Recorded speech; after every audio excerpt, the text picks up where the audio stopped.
Hello and welcome everybody, our proper variant. This is Victoria 3. Today we will be talking about three things. There will be chapters in the timeline so that you can skip between them if you should not care about one of them. The first one will be just the screenshot. The second will be the 3 pages of dev responses to fronts and generals, where I have marked, of course, the most important ones. I will interweave your feedback into it. I will take a look at the dev responses myself. I have many opinions. I've read many academic papers on warfare in this period, and there's a lot that I want to say because I think that some of the mechanics, I will very rigidly or very, well, aggressively is the wrong term. You know I always try to be constructive because, like, I need a good result. I don't really care about who's right or wrong. I want a good result, right?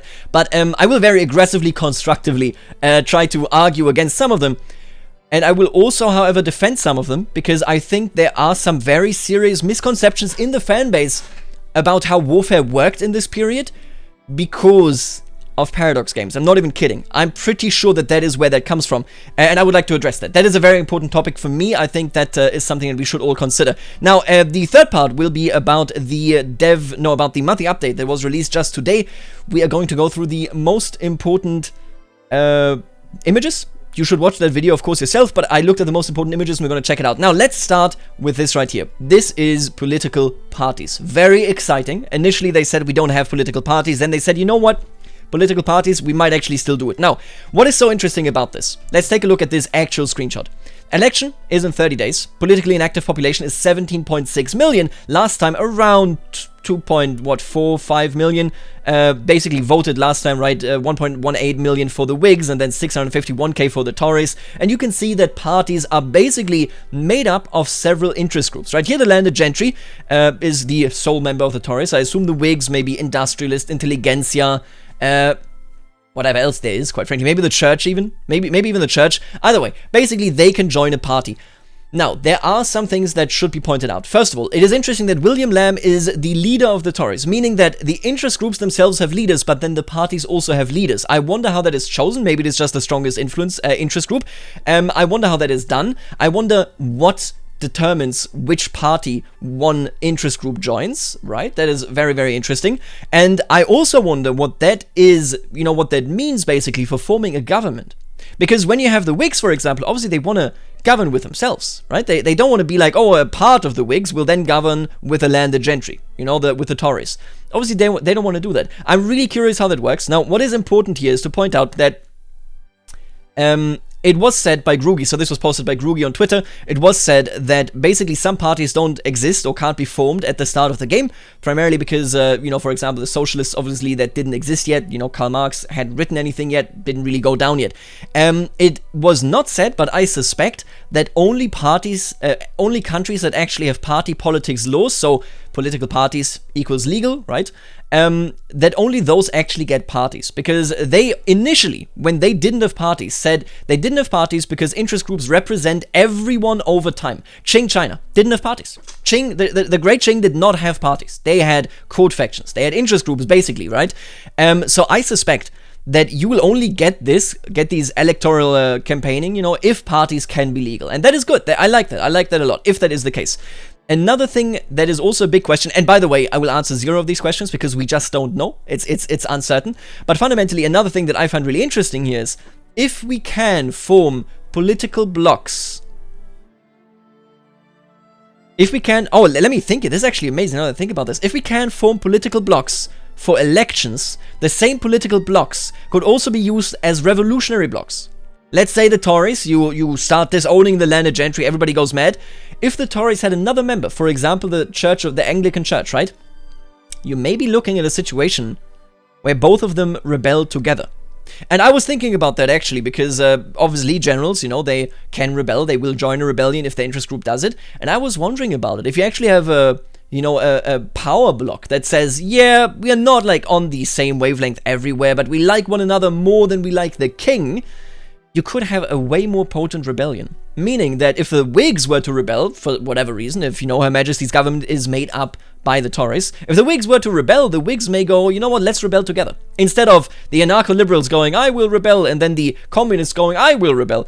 Maybe everybody just rebels together. I would really love that. Revolutionary blocks is, in my opinion, the next step from these parties. Right, so this was the topic of parties. It was posted on Twitter today. Let's move on to the dev responses. You can see it right here. There are 3 pages that we will be working our way through.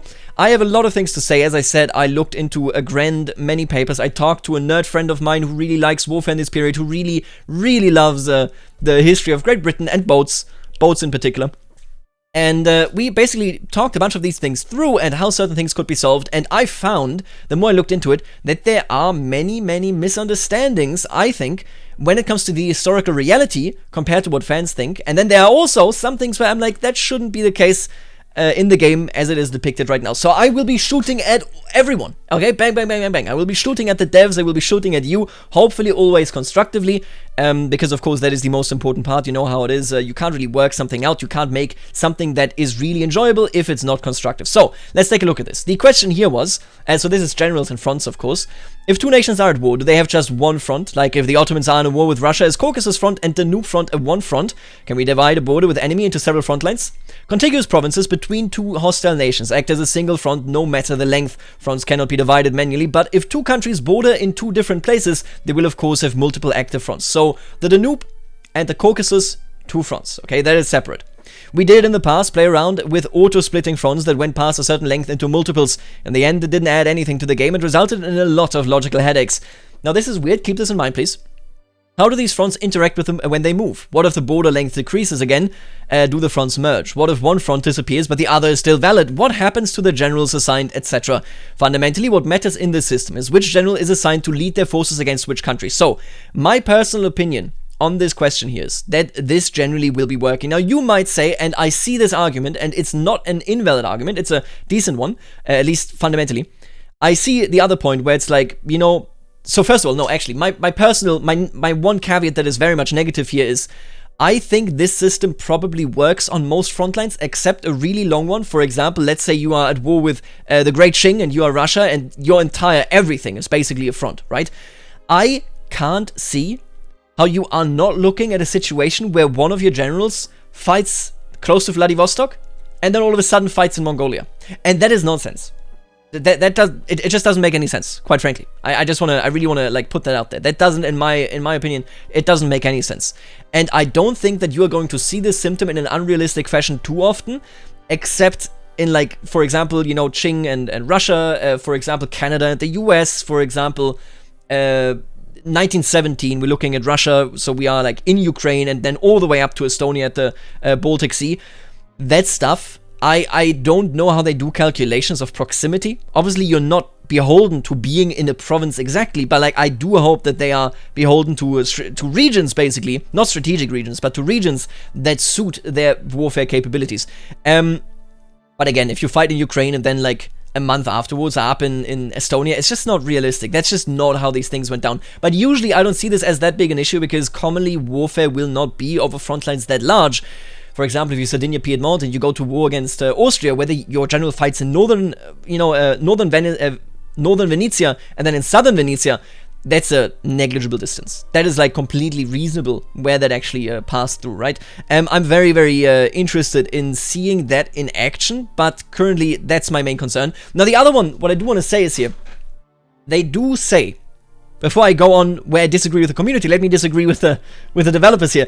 They do say that fundamentally they had problems of solving issues of how these fronts would interact. And yet, in a later comment, we're going to see that later, in a later comment, they state that if you, as the Netherlands, are at war with Belgium and Germany and I don't know, your whole Luxembourg or whatever, every single thing, so every single different nation that you're facing is its own individual front line. If I'm Germany and I attack Luxembourg, France and Belgium, I have 3 individual front lines. If you do it there, rather than saying, hey, wait a minute, this is one war, let's unify this front line. If you do it there, I feel like you can do auto-split fronts, right? Because the way I see it is you're looking at a situation where, you know, all these problems, these logical headaches that he mentions here, you have to have them addressed somewhere, because if you didn't, then how are you going to solve the issue of Belgium, France, and Luxembourg, right? So yeah, I'm not so sure about that. Now let me shoot towards the community. I actually fundamentally think that there's a misconception here, not in terms of historicity, but in terms of game design, where obviously on the front end, so interacting with the with the front lines directly, you are looking at this and are saying, I don't have a choice. I see, for example, let's say I'm invading Prussia as Austria. No, let's say I attack the German Empire, the entirety of the German Empire as Austria-Hungary. And I have a general that is very good in mountains, and a general that is very good in, flat terrain. Now, the flat terrain one, I obviously want somewhere invading, Saxony, invading Brandenburg itself, Schlesien, so Silesia, and that sort of stuff. And then the mountain guy, I want to have invade, or defend maybe even, in the location of Bavaria. Because that is obviously much more effective. That is a really good approach to do this and to come out victorious. Now, on the front end, you do not have the possibility to say, you attack there, you attack there. Okay? I acknowledge this, and this makes sense, and it's reasonable. But on the back end, you kind of do. What they confirm here in this thread as well is that generals, depending on where they are good, will try to seek out battles in certain locations. If I tell a defender, or rather an attacker that is good in mountains, he will try to focus on Bavaria. So this single command is already involved.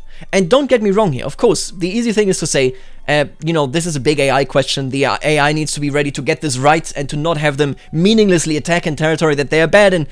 And that is true. But I also think that the AI is actually... So, obviously, it's not going to be perfect. Obviously, there are going to be bugs. I mean, this is a video game. That's how video games are. But the AI fundamentally will have it much, much easier to make choices. I feel like... and again, we are on the game design topic here. I feel like there's a bit of a confusion point of view here. Because we are looking at an AI that in the normal system needs to sit down and every single hour in Hearts of Iron 4, or every single day in all of the other games, needs to make a choice of where it needs to move. It needs to make that based on its own armies, based on your armies, based on the terrain, based on its own commanders, and so on and so forth. Every single tile it moves needs to be considered in these calculations. That is way more complex than a general saying, I like mountains. Mountains. I attack. I plan an attack. Give me 7 days, I'll attack there, right? Way, way simpler. It's way simpler to actually get that right and get that going. Now, of course, the other general will counter them and whatnot, but hey, this logic, I'm not saying again that it's going to be perfect, but this idea that you can't just make this decision of where they should attack on the back end, which you can, because you just need to hire a general that is good at something, and then they will natively try to attack in certain areas, right? That is actually not different from deciding it via arrows. It's not actually different. It's the same result, and the AI doesn't have to go through such a huge struggle here. So, basically, I do think auto-splitting fronts, to make it a bit more precise, I got nothing against it. I think it could be a neat solution. But as it stands, I think there's a bit of a misunderstanding where, like, supposedly you have no options to decide anything. You decide these things when you hire certain units in certain compositions, when you hire certain generals. That is when you decide these things. Now, I have a huge rant about generals, so stay tuned. Let's take a look at this. Can we give more specific orders to front lines, like advance towards Province X? This one is something where I'm coming from a hugely historical angle. What we're considering adding is a method of prioritizing the various targets in the war and setting custom targets on a national, not front or general level. What we need to be careful with here is to not add methods of control that make the player technically able to control with precision how generals act in every moment by microing their priorities. There are two things here. First of all, from a game design point of view, what they want out of wars and what I wanted out of wars, why I wanted this system, fundamentally, what I wanted out of wars was the idea that they are more than a tool to determine who wins and who loses. If your generals turn out to be pure number modifiers, that sucks. That would suck so much. Because they should be playing a much, much larger role. The doctrines that your military is employing should play a much, much larger role. And the cost of the war should play a much, much larger role. So fundamentally, not microing them means that you can and have to react to their situations. You can't always influence what they do and whether they do it well, but you can react to it. That is where your agency comes in. Be it the economy, be it more warfare plans, be it creating better units or different units, be it sending a different general to the front, right? All that stuff. That is where you make these choices. Now, the second thing is, there's a huge misunderstanding on a historical level within the community, and I believe Paradox is to blame for it.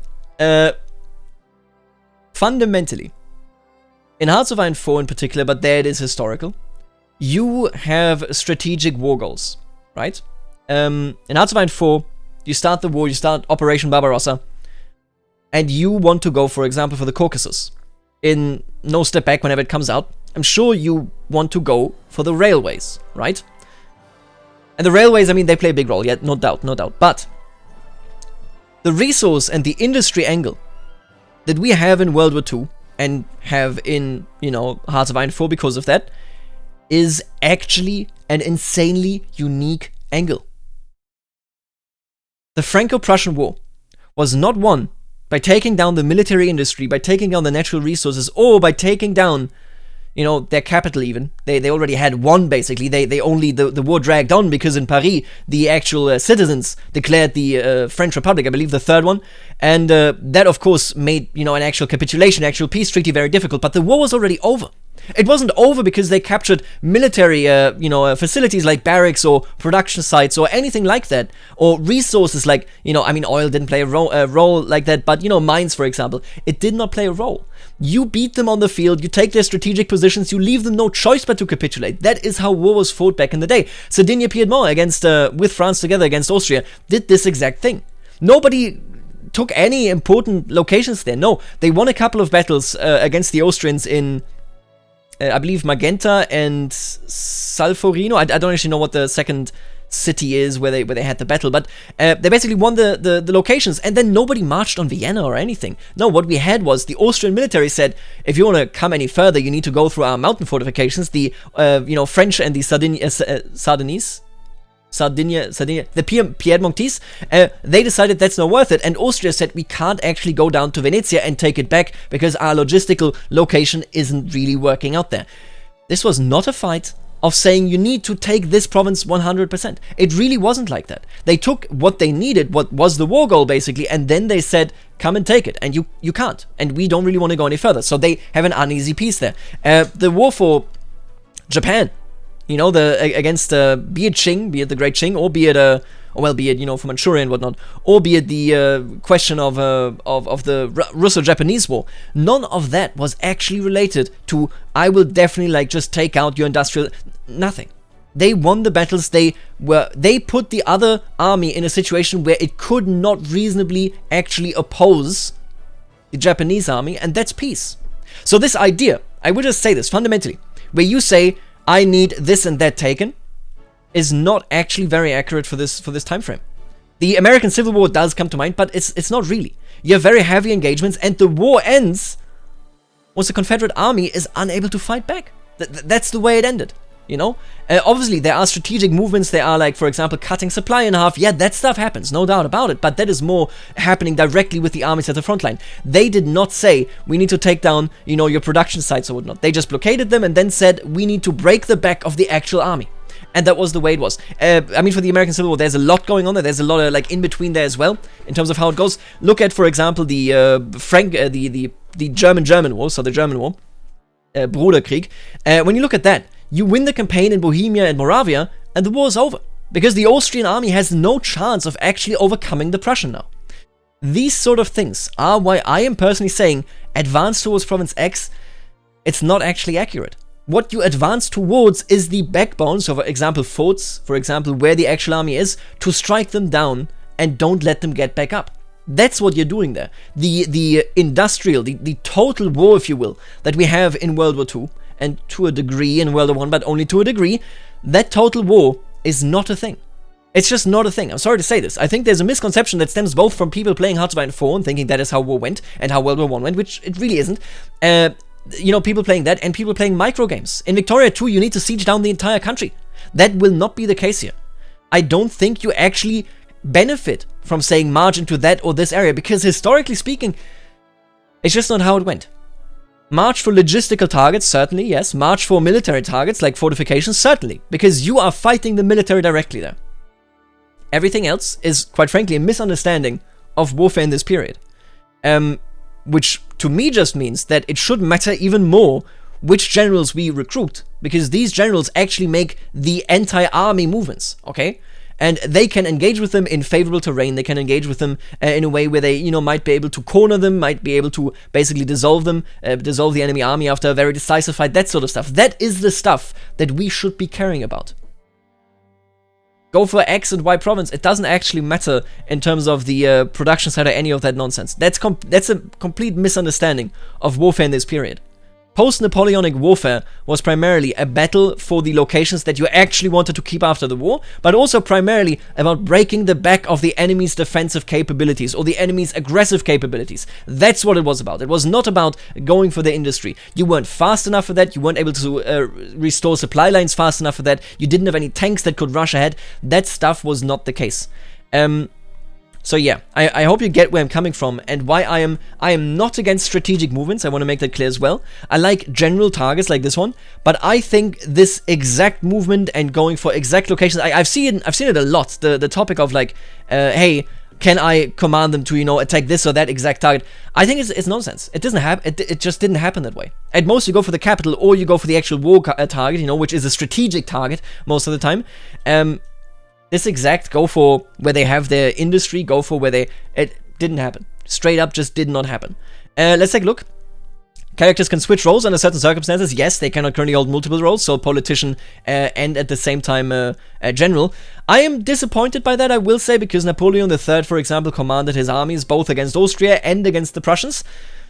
Yeah, that's disappointing. I really wish it weren't so. Now, different tech tiers of military goods are not modeled as separate goods, but rather as large quantities. So basically, you don't have muzzle-locked, I believe that's what it's called, breech-loaded. You know, you don't have those. You just have this generation of arms needs X arms. So like 1 small arms unit or 2 small arms unit and so on and so forth. So basically, an increase in quality is depicted as an increase in quantity. Similarly, there are distinctions between man-o'-wars and ironclad ships, so basically some items are distinguished, but, you know, in the Navy it makes more sense because they are literally significantly different ships when it comes to the actual makeup. You need to retool your manufactural abilities, basically. It would, of course, have been possible for us to add every military invention as new goods, but other than performance concerns, it would also have made, for example, the trade game a lot more cumbersome, as you'd have to ensure you trade with a country who produces exactly the guns your troops need, and if they switch to something different, you have to find a new trading partner, etc. So when I came up with my crackpot theory continued video, I fundamentally, initially, when I came with a theory, I came up with every military good basically being its own military good. But I also actually threw that idea away because so far they've never done that. Victoria 2 doesn't do that. Victoria 2 says you consume more of something, and it's just really a mess because you come up with like 150, 200 different military products for ships, airplanes, artillery, guns, even ammunition, quite frankly, all that sort of stuff, right? And that is way too much for usability. It's nonsense. I will say that I hope if I am a country, for example, Japan, right? And the one country has the technology to produce better rifles, and I make a trade deal with them to import a certain amount of rifles, that depending on how many I am importing from that country, I can then build in a barrack a certain number of units that have that model of rifle. You know what I mean? So that it's basically limited by the capability of what I am importing, but, you know, maybe that also gives you tech exposure. Maybe you slowly but surely are learning about this rifle as you start employing it, that sort of stuff. I would like that. If it's not modeled at all, it's a bit disappointing because it really does mean that, like, I basically take my rifles and they're good rifles and I send them, you know, I don't know, to Japan, Korea, you know, Qing China, and they come out as like garbage. It's just a bit, you know, it's odd. Country internally, so when I produce rifles and they cost me more quantity for the higher level of quality that I'm now employing in my barracks, I think that works just fine. I think that is perfectly reasonable, basically. We're looking at a situation where you know, the increase of quality can be emulated by quantity. It's not the same, but it has the same result in terms of production costs, logistical issues, and so on and so forth. Even the people that are producing them, sometimes you need more engineers, you know, whatever. I hope you get what I'm saying. I think they're basically moving on with something that is more user-friendly, was already known in Victoria 2. I just hope that they are addressing pitfalls where I could, you know, give Japan the best artillery and it would come out as like cannons from 1500. That is obviously like, come on, that's ridiculous. Yeah, anyway. Can you still choose who to recruit to avoid the recruitment of rebellious minorities, for example? When recruiting new commanders, you're given a few options to preview and choose between. Now it's time for the main event of this video. It is me ranting about commanders. So you're giving a few options, and you can see how good they are. And I don't like this. I said this in my crackpot videos, but I said it in the video actually covering the dev diary. Your military leadership is not something that, you know, exists in a vacuum. If I recruit somebody into that leadership, that person, in their entire career until they became a general, will have been formed by the doctrines and the military leadership of your earlier military establishment. They are a direct result of who your society and who your military establishment is. If I want to recruit a new general, and that general just has entirely random traits, I would be very amiss. Because we're looking at a situation where at that point, it's much like EU4 rolling the dice, like Stellaris recruiting a random fella, where, you know, Hearts of Iron 4 recruiting somebody random. That is not how these things went. Over time, people obviously, you know, there was a lot of like back and forth between people that liked each other, that had common interests and whatnot, but people taught doctrines that were the leading doctrine at the time. It's a huge topic for countries, a truly massive topic for countries and their military tradition. We have, I believe in 1870, or rather, I believe it is 1868 to 1874, we have the Cadwell reforms, Coldwell reforms. We have reforms in Great Britain that hugely change the landscape of the military, of the army in Great Britain. They basically stopped deploying, if they had anything deployed at the time, they stopped deploying anything in their colonies and encouraged their colonies to deploy their stuff there instead. They changed their strategies. They put a huge focus on logistics because they have just seen how France was demolished by the troops of Prussia. They also changed their pay for commission scheme, where basically you could pay some money to get a certain title like officer and whatnot, making it more efficient. But that sort of stuff can't be pushed through if your military establishment is too strong. I would be very unhappy if we are looking at a situation where it's straight up like Stellaris, straight up like EU4. I press a button, I get some ideas, and then boom, I take them. Or I just dismiss them because they're all trash, right? I would not like this. I believe there needs to be something like an institution of how my armies run. Obviously, we know something like this is already happening. We know that there are armies that are, you know, more organized by this pay for commission stuff, that are more nobility organized instead of meritocracy, that sort of stuff. That is nice, and I like that. But I think there should be a huge institution around this. Russia, for example, in 1870, I believe as well, or in the 70s, reformed their army and reformed it in a huge way, where the levy system actually became a fundamental part. Why is that possible? Because the army itself didn't, they okayed that. They were fine with that change, with this change being made. And this change will later on bring out different soldiers. In 1905, they also made reforms after, well, during the rebellions against Russia, they made reforms that then would carry them for 3 years. Okay, well, for a number of years against Germany and Austria in the First World War. They made these reforms because they lost the war with Japan. Would they have made those reforms if they didn't have lost that war? I doubt it. They made reforms because they clearly saw issues, and that means general staff is sorted out. They are moved away. They are sent to the retirement home.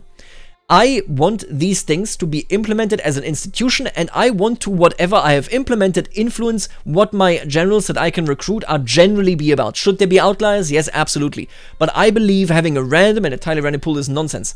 If my doctrine of the country states logistics, I want candidates that are going into this. If it states horses, I would like a system where most of my generals that I recruit are probably leaning towards horses, you know, to a certain degree. That they're good to use them. They are maybe good in terrain that is horse-bound, right? Or rather that is accessible for horses.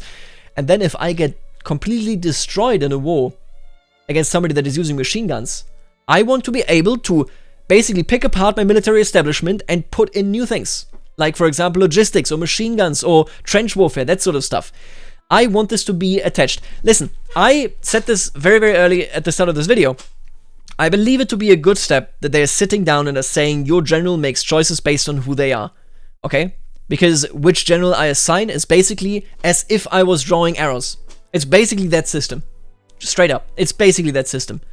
However, if I don't have power over forming my military establishment, player agency, in my opinion, is actually impacted, and that is negative. I am eager to talk about this because these reforms that I talked about in Russia and Prussia as well, of course, Prussia reformed its military to be much more logistically minded after they saw the French having some troubles when they fought Austria, based on the fact that, well, you know, France basically, you know, there were some weather issues, but I believe they concerned more the Austrian troops, but they were also looking at a situation where their railway network was really, really helpful, but it could have been better. And the Prussians took that as basically a very meaningful step to implement. That sort of stuff should be in the game. I need these institutions. I need the military establishment to understand that it's a coherent body.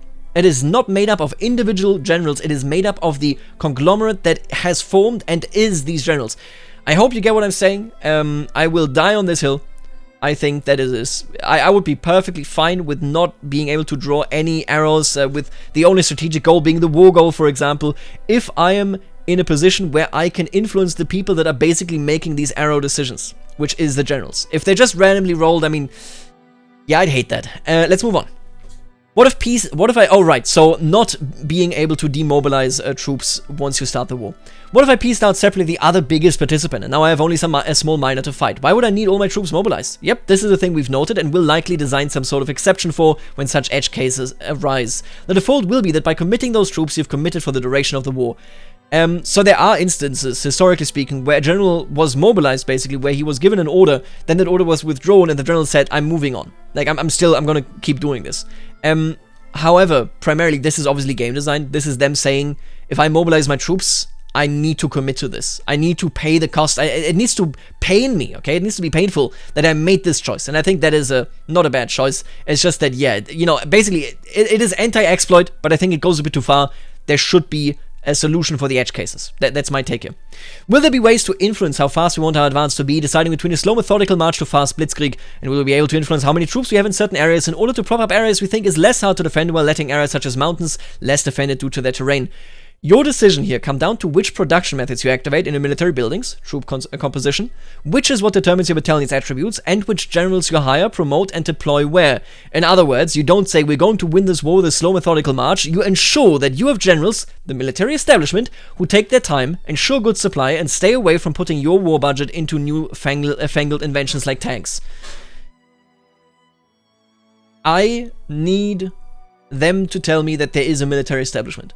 Because this core idea is exactly what I want. The choice of a slow march or a fast march shouldn't be something I make then and right there when I draw an arrow. It should be when I establish the military establishment.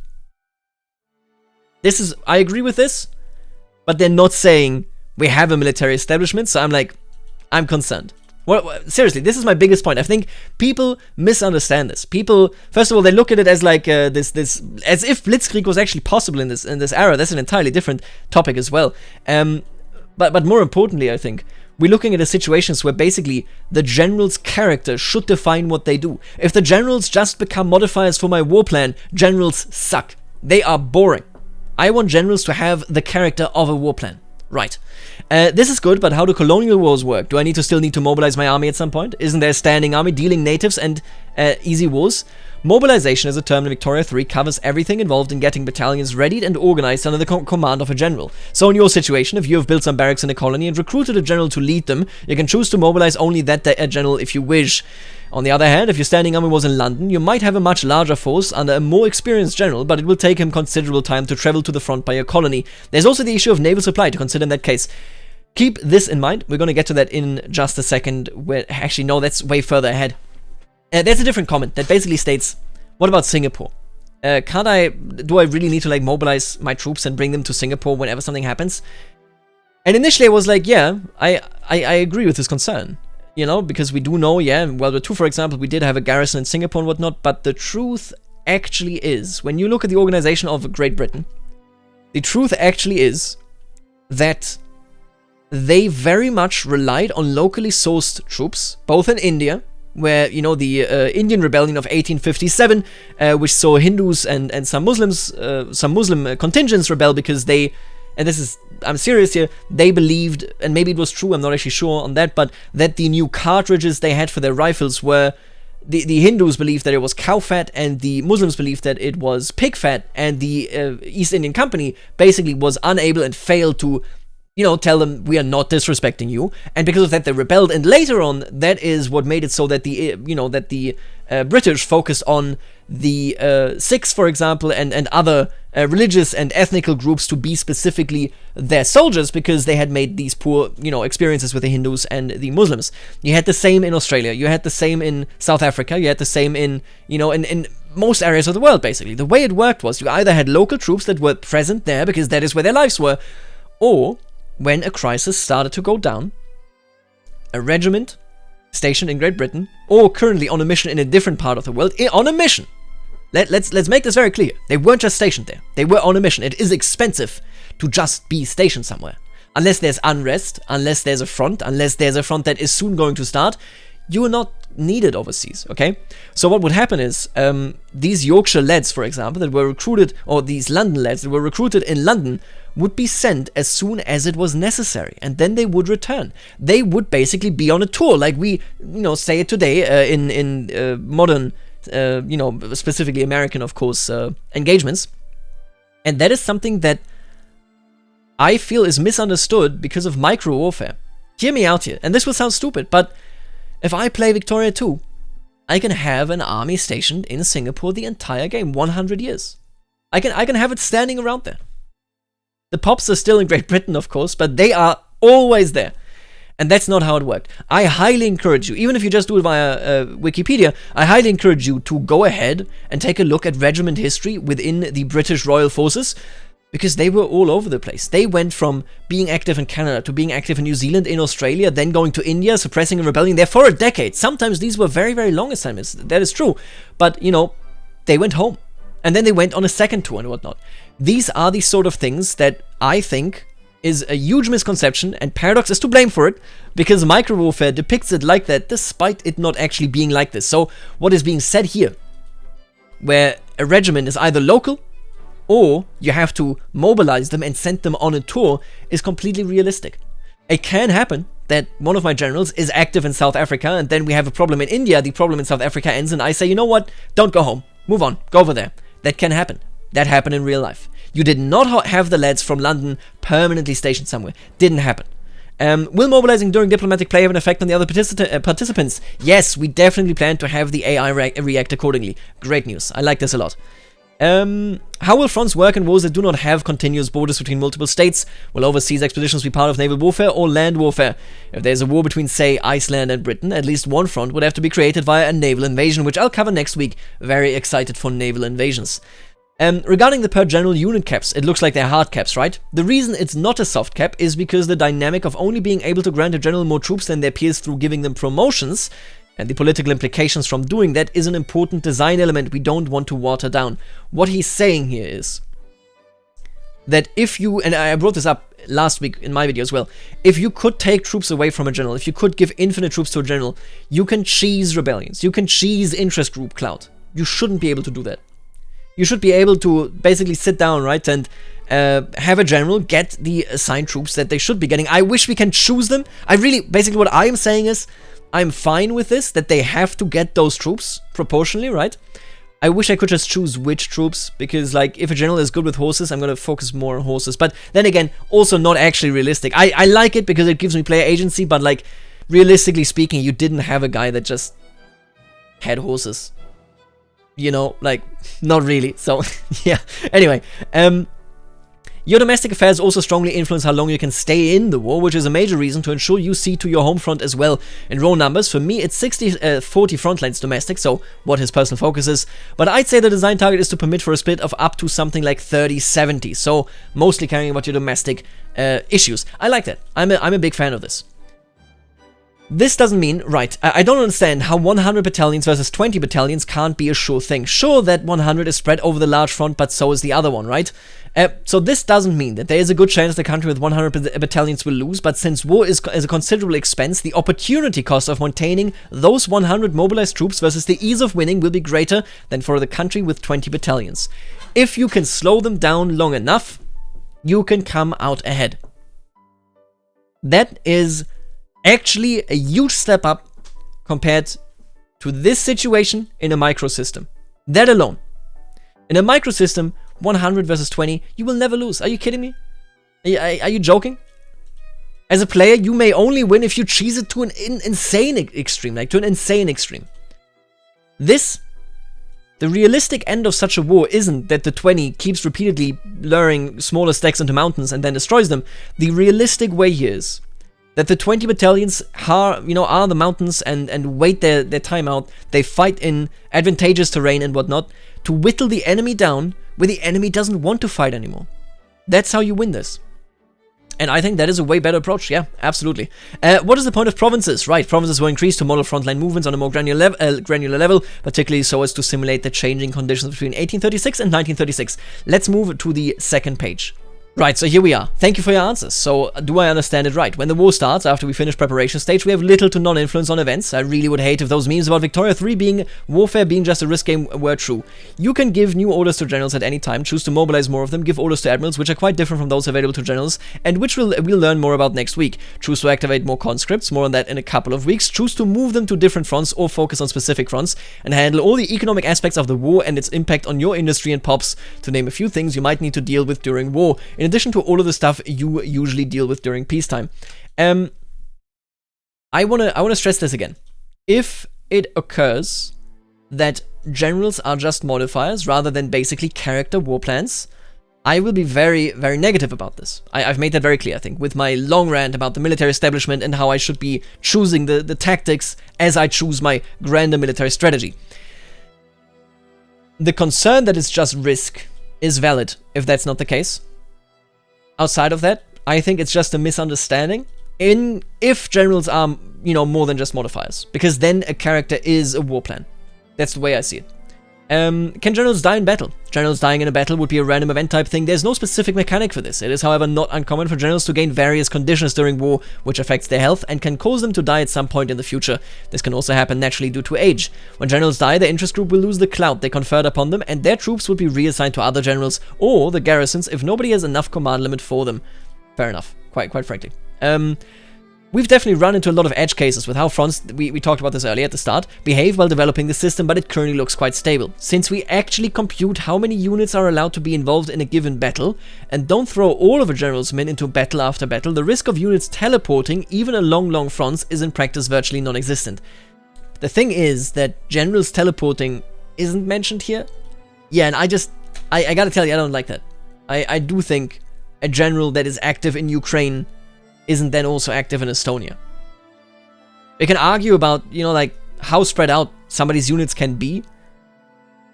But yeah, fundamentally, I don't think that we can argue at any point that any given German general was actually at the same time active all along the Eastern Front in World War I. I don't think that is correct at all. In case of one general having capacity to command all armies from a specific strategic region, there's some advantage in recruiting. Is there some advantage to recruiting more than one general per strategic region? Here they are. Flexibility. Having generals with different qualities can be a good thing. If they're not just modifiers, please, Paradox, make them not just modifiers. Political concerns. Having a single general in command of all your troops could make one interest group too cocky or powerful. And then command limit. If you have a huge army and want the ability to command a large number of conscripts, you might need several high-ranking generals to effectively command them all. Right, yeah, that is fair enough. If I mobilize my army and my general can't handle it, then yeah, we're basically screwed. We're gonna be in trouble. I can think of one reason fronts could be split. Terrain. With a giant front, how can I make sure my mountain expert general sticks to the mountains? This is a big one.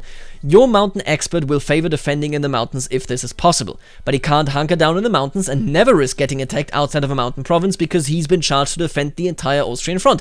That is actually not unrealistic. Listen, just because I'm a mountain general doesn't mean I only sit in the mountains. Doesn't mean that. Not to avoid engagement with the enemy if a mountain encounter is impossible. If there are multiple defending generals on that front though, this increases his chances to only be engaged in his preferred terrain. That is a good thing. I really like that. You tell your generals who to advance and defend against. They try to accomplish this to the best of their ability given the resources you've made available to them. This is what I'm talking about with the defensive and offensive planning, okay? If I have offensive planning and I have only one general and we are attacking into the Austrian mountains, then that general will take all of the fights. If there is a tile, for example, or if there's an area that is now at the front that isn't mountains, and I have a general assigned that also is a flat terrain expert, for example, that expert should be the one, more likely anyway, doesn't need to be guaranteed, but more likely to take that fight. I firmly believe this.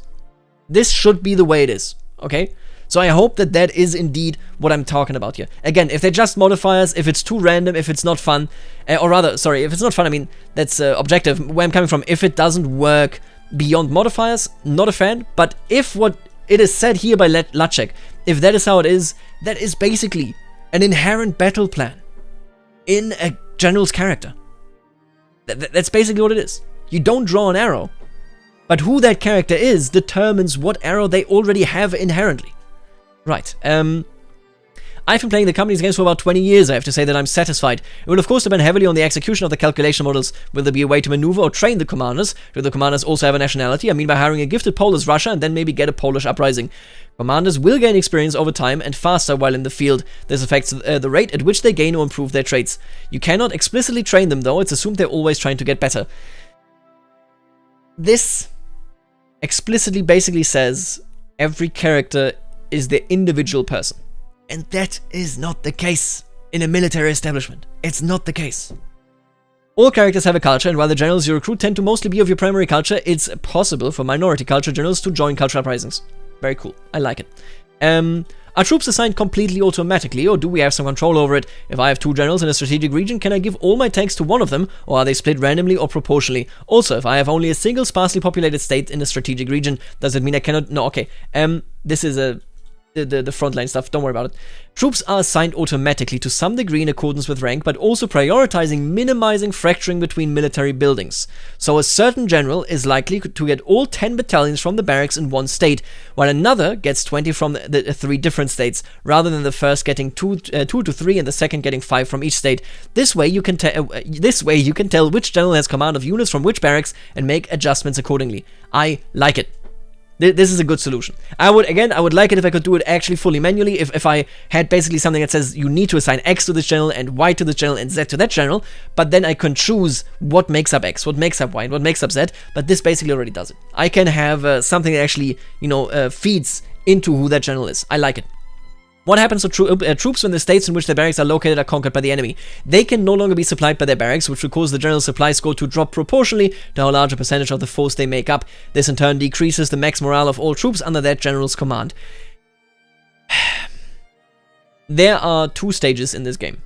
In the first stage, whether it is an overseas or not overseas, so like an actual direct war, in your home territory, in the first time period here, basically, that went until 1870, 80, and 1890, you had a decentralized organizational form.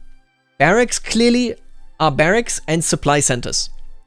It is true that a regiment's supply, especially early on, was basically their responsibility. They had to supply themselves. Later on, that is no longer true.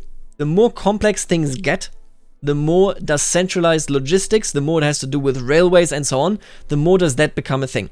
I think this model is fine for the initial period because that regiment and that regiment's HQ is basically responsible for it. I think later on we should need a supply building, basically. Supply building that catches these troops. If they lose their barracks, the supply building says, okay, I'm your stand-in. I take care of this until we recapture this, right? Yeah, that's my take on it. Yes, you build barracks to recruit soldiers who go into the garrison by default and will only leave it if they are assigned to a mobilized general. Since barracks are buildings, they hire according to the same priorities as other government buildings. If they run out of local qualifying pops to hire, they won't forcibly move people from the other parts of your country there, but over time people will move there naturally to take those available jobs. Very normal. Very, very normal. In CK3, there's a system where within a battle there are a bunch of advantage rolls that add a bit of extra strength to one side or the other. The trouble is that because of each battle consisting of many such independent rolls, the variance washes out and the rolls barely matter. Where do you strike the balance of variance with fronts and battles? Does any individual battle really matter if there are going to be many of them before the front is won or lost? A 100 versus 20 front is a sure thing, but what ranges of strength ratios do you envision not being a sure thing? In a vacuum, how should we think about the odds of victory in 60 versus 40 front, for example, assuming all else is equal? All other things being equal and taken as an average, intuitively, I'd say the odds of a 60-40 front should work out to be about 70-30 with this system, of course, because, the likelihood actually just increases into basically very close to 90% levels the larger you have your majority. With a traditional system, there are all troops in a stack or are involved in every battle. There can still be a number of variables that smooth out the squared effect of numeric advantage, like combat width, for example. Yeah, basically That's it. But what it comes down to is usually the dice in that first battle. If you win the first battle, if you give them many, if you wound them, if you take out many of their troops, you are now in a much, much stronger position. Your 60-40 all of a sudden might be an 80-20, right? That's basically what is being said here. If the first battle favors the underdog, the post-battle numbers might be 40-35, and at that point, all bets are off. But if the first battle favors the advantaged side, it might be 55-20, and then the rest is just a given. The other aspect of relevance is that our peace system doesn't necessarily require a front to be won or lost. Important thing. It can sometimes be enough to have made only a partial incursion to force a peace deal. Let's think about the Austro-Prussian War, Franco-Prussian War. Let's think about the Danish War. Let's think about the Russo-Japanese War. The American Civil War was definitely one. Let's think about the War of Italian Unification. Let's think about the First World War. Quite frankly, let's think about the First World War. We're looking at a situation where the front was not lost for Germany, but the war was lost. Because its population didn't want to fight anymore.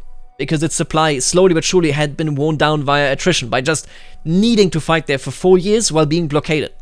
That's how wars are won. Not by completely demolishing your enemy and sieging on their country. This is a fundamentally, not this user, but that is a fundamentally misunderstanding of warfare that microsystems have propagated. Crusader Kings 3 warfare, by the way, not realistic. Not realistic. That's not how medieval parties fought. That's not how that goes. Without wiping out the other country's whole armies. So basically you just go and you weaken them. That is what it's about. If the enemy cannot fight back anymore and the people recognize this and the government recognizes this, the war's over. Whether you are in Vienna or whether you just conquered Venice. Reduce only 30 and 20 and not the big win you hoped for. If you make gains in the process, that might be enough to get what you want. More on peace in a few weeks. Right. This one is a really big negative for me. There's no specific guerrilla warfare mode, though I agree with you that this system is well suited to it and we have discussed it internally already. It's unlikely we can include this for release, but it seems very likely to appear in the future. On that note, I can also mention that limited wars in the sense of wars limited to a certain geographic region, colonial wars, is also something we think would work very well in the system and are considering in much the same way. The absence of purely colonial wars, the absence of guerrilla warfare, very saddening for me. Afghanistan, the two incursions that Britain made into it, very clearly connected to guerrilla warfare.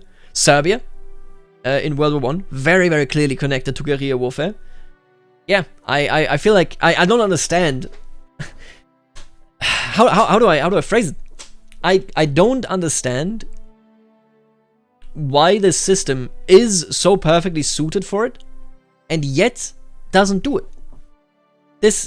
Why isn't it being done? The system clearly supports this much more than micro, and it puts it in a different perspective if you are a small war participant, for example. And yet it's not being done. Very confusing for me. It's like, I built the perfect car, and then I'm like, we don't need windows. But the windows that we could put in here, they could have like holograms on them. You know what I mean? Like, that's how it feels to me. I don't get it. In the case of US-Canada, the fronts would be bisected by the Great Lakes at least. There are also a great many decentralized nations that would interfere with longer fronts from time to time. Yeah, I don't know. Fronts that are this big, I do have my concerns. You know, generals teleporting, but I would like to actually see that in action. But yeah, I don't like the teleporting idea.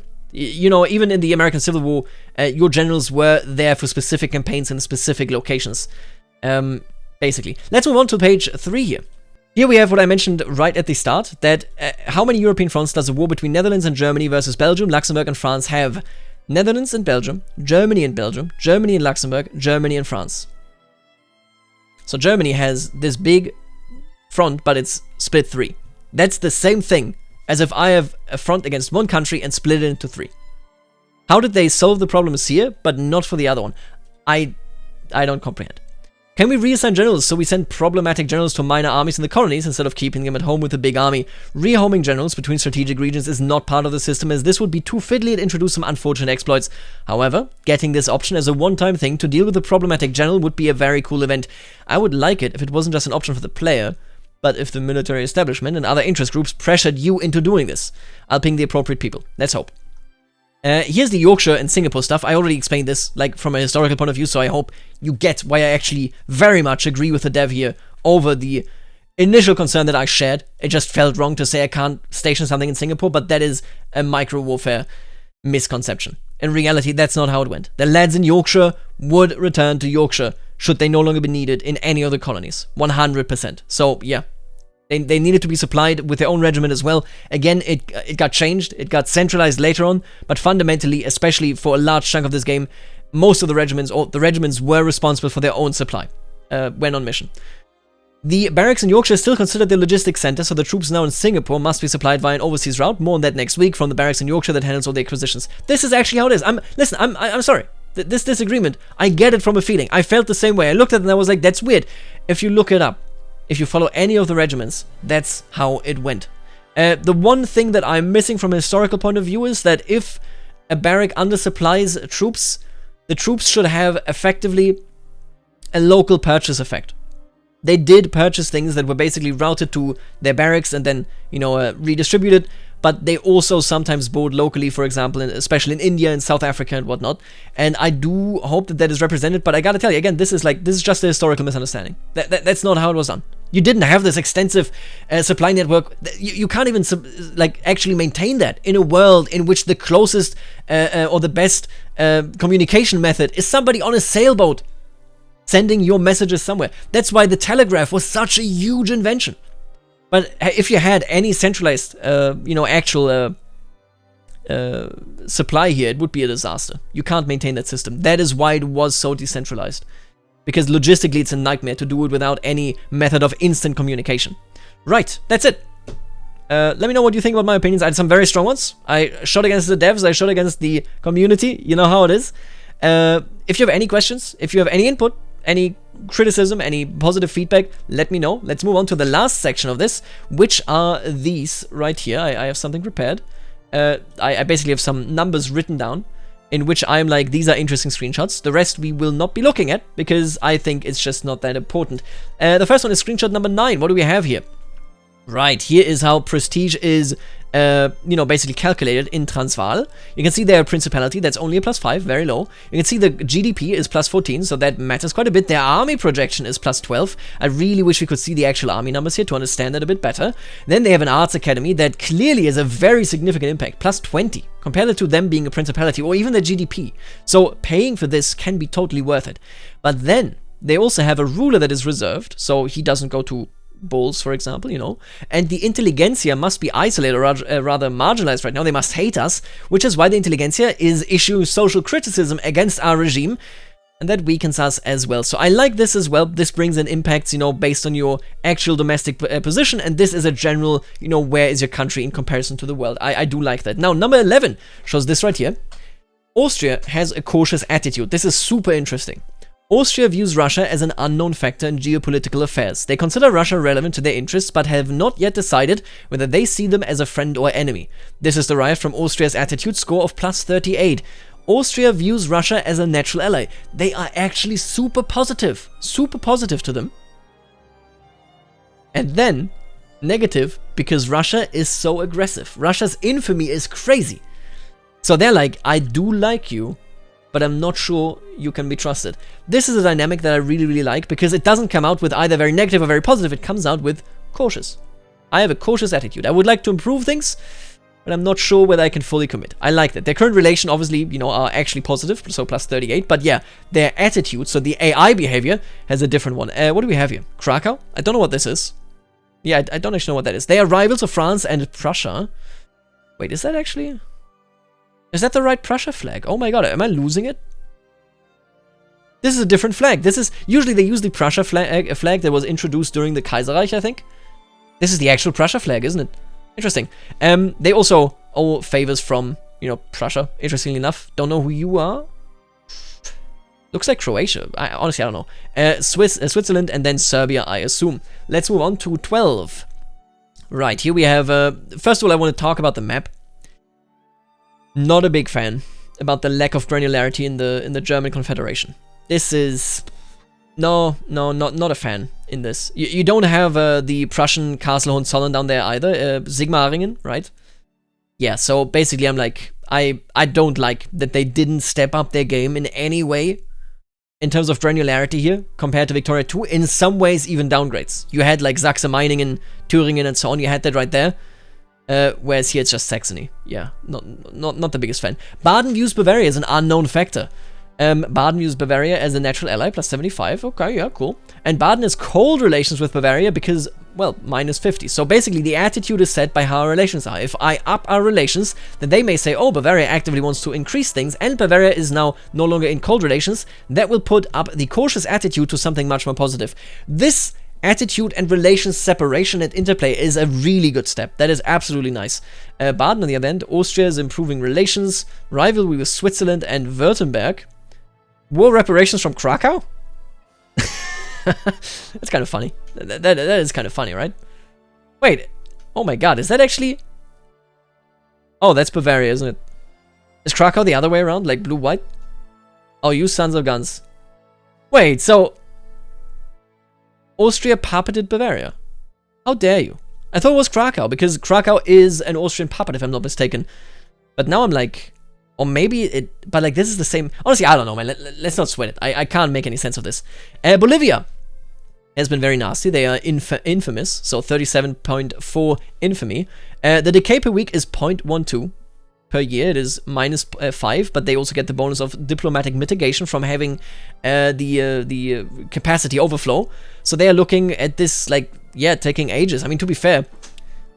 You have like a bunch of years there, but man, and obviously like this isn't set yet, but to actually work through this, right? This alone, if you round it up to 40, would require you 8 years, so like 7 point something years. That's a long time to get to 0. But then again, yeah, they clearly are very evil. And I do wonder, obviously these numbers aren't finished, so like balancing, who cares? But you know, it's an interesting thought. This would take them a long time. Are they damaging relationships with Egypt? Bolivia, what are you doing? Bolivia, very negative relationship with Brazil. I like that. I also really like the map. I really like the map, I have to tell you. This looks great. This looks really good to me. Let's take a look at number 17. What confuses me here is, I don't know from which perspective we're looking at this, but this isn't highlighted as being able to declare an interest there. Why not? Is it because we may already have an interest there? Are we maybe like Venezuela or New Granada? Or maybe we are Great Britain? I'm not certain. But yeah, interesting. Just generally, you know, declaring your interest. Let's move on to 20. American infamy is reputable, 8.3. Infamy decay, you know, similar numbers to what we had in Bolivia. What is interesting about this screenshot to me is, if you look closely here, is you can see the Ute, which I believe are the Ute people, or I don't know how to pronounce it. This generally looks like there are a bunch of different minor nations added, right? So like natives. Very interesting. We can also see that the Lakota are gone though. Interesting. Very interesting. There's a lot there that I'm not sure about. Now that was 20 though. Very interesting. What that means exactly, I'm not sure. Let's move on to 21. Here we can declare a strategic interest. Don't care about that. We knew that was a region. We had a map earlier. What is more interesting to me is, look at that. Or rather, here you can remove an interest. You can renounce it. Look at the map. The map looks nice. The map looks really nice these days. Look at this stuff. Seriously, this is some really good stuff.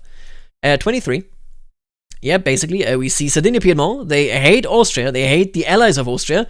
Bavaria, we were on good terms. They have great relationships to everybody else here, to Switzerland as well, and to France, of course. And I'm sure that there will be a war between these factions. But yet again, just look at the map. The map is gorgeous, frankly. The map is really good these days. This one is interesting, because we actually see the calculation here for an alliance between the Ottomans and Persia. Acceptance score plus 47. The base value is minus 50. They are neighbors, that's a plus 10. Objective, defend the borders. Objective? We haven't really heard about objectives yet, have we? At least I don't think we have. Comparative army strength plus 30. Ideological differences, similarities plus 2. Attitude plus 50. Relations plus 20. Infamy 0. And rank plus 10. Very interesting. Very interesting. Defend the borders. I wonder what that means. Who gives you these objectives? Where do they come from? Where do they go? Dear Cotton Eye Joe. But in general, I feel like this is a quite sensible calculation right there. Let's move on to 26. You can bankroll Yucatan here. I do hope that this, basically, if I bankroll somebody, that they, for example, that this goes into the acceptance score here, right? Obviously, you get opinion from them, I'm sure, but the bankrolling itself, if I offer Yucatan afterwards to become a puppet or to be annexed, that should be influenced by whether I am bankrolling them or not. Here you can see damaging relationships. You can obviously see, maintenance cost is 200. You see expel diplomats as well. Honestly, this is not... Yeah, no, I didn't even have marked that as a good screenshot. Right, here we have the United Tribes. I believe this is New Zealand. They are cooperative. I don't know from which angle we're looking at this. like which nation we are. But as you can see here, I'm pretty sure this is New Zealand. I could be wrong though. Yeah, honestly, I'm not entirely certain. But you can see a lot of options right here. Take on debt, violate sovereignty, and then you can see that they are negative towards these as well. Next up, 29. Yep, expel diplomats. Just an interesting effect. I mean, this doesn't really tell us too much. We already knew about this, but basically, the relations deteriorate, and of course, nobody can improve relations for 5 years because of this. Now, 30. This is Sweden looking at Norway and saying, I might release you from our personal union. You can see it right here, the personal union that Sweden holds over Norway. This is the flag that they have right there. Diplomatic pact, currently active. Maintenance cost 50, so this is ongoing, and we could cancel it. Norway is part of a customs union led by Sweden because of this. Maintains a personal union subject, relation between Sweden and Norway. If we break this diplomatic pact, Swedish relations towards Norway improve by 30. Because Norway will say, hey, thanks for independence. I appreciate that. I like that. I really like that there is such a thing as a positive influence on, by breaking pacts, by breaking certain pacts, I should say. Right here, we can grant independence as well to Luang Prabang, that is currently under Siam. You can see this is a different, of course, form, because they are both unrecognized countries. Here we have a tributary subject, and if you release them, that is also plus 30. They are currently transferring money, and they are also in a customs union. Not all subject types are in a customs union, but that is not that important. Here we see an increase in relations, and this was interesting to me because, look at this. The United States of America have a truce with Russia, Russian Alaska, I think, Hannover, whatever the hell this is, the Hudson Bay Company, and I believe this to be British Columbia. The fascinating thing to me is that in this war, that probably was about Alaska. I don't know, we can't actually tell here. No, I'm not so certain. We have Russia, its subjects, and British subjects in there, but Great Britain didn't come in. That is super interesting to me. That is insanely interesting to me. A limited war. A limited war, maybe because Great Britain was busy, maybe, there are many things, but this new warfare system can do that, and that excites me. That excites me a lot, I have to tell you. 33, protectorate, right? Don't do that. First of all, very rude to have a screenshot in here where Austria says Bavaria should be our protectorate. We don't need protection. Thank you for asking, though. I appreciate it. Anyway, yeah, this subject type will lead you in a customs union. What I am interested about. Oh, sorry. Is if I press confirm, despite knowing that they will not accept this proposal, does that start like a diplomatic play? Does that give me the option to start a diplomatic play? Why can I click this if I know they say no? Unless there's a reason, unless I get some sort of benefit, some sort of effect, a diplo play, or, maybe other countries acknowledging that I want Bavaria in my sphere, that sort of stuff. I would be very interested in actually finding out about that. 34, trade agreement. Yeah, I have plenty of questions about trade agreements, I can tell you that much, because quite frankly, there's a lot to them, and we know barely anything. What does that allow you to trade? Is it all goods? Is it some goods? What capacity is it? Yeah, I would love to know more about this, but very interesting. Open the gates, Japan. Let me in. I want to trade with you. Confirm ban slavery. Russia can ban slavery in Persia, and this interface is actually quite nice in terms of reading what is going on. You can see preference to support our enemy is Ottoman Empire and Kalat, and no strong preference for either side, Afghanistan and the Sikh Empire. And then you can confirm this play. It might result in a war. You might also back down. They might back down, right? Just change their laws rather than actually die. I think Russia should have a pretty good chance, although it would be a costly war against Persia. And it should be, because, yeah, have you seen Persia? It's a lot of mountains. It is a lot of mountains. Now, here we have a diplomatic play. What we can see right here, I believe this is Chile, right? I'm not sure, Paraguay, Uruguay? I believe this is Paraguay. So this is, I think, Uruguay, yeah. So this must be Paraguay, and this must be Bolivia. You can see they are supporting and they're coming in for Argentina. Maybe that is because they are actual allies. Then we can see Chile is currently leaning towards Uruguay, I have to assume, because Argentina is being so aggressive with so many demands. And then they are already in the boat with Uruguay as well, so that is Paraguay. The actual war demands are puppet Uruguay. Uruguay treaty port. Ooh, that's a big one. That is such a cool one. I want to know more about this.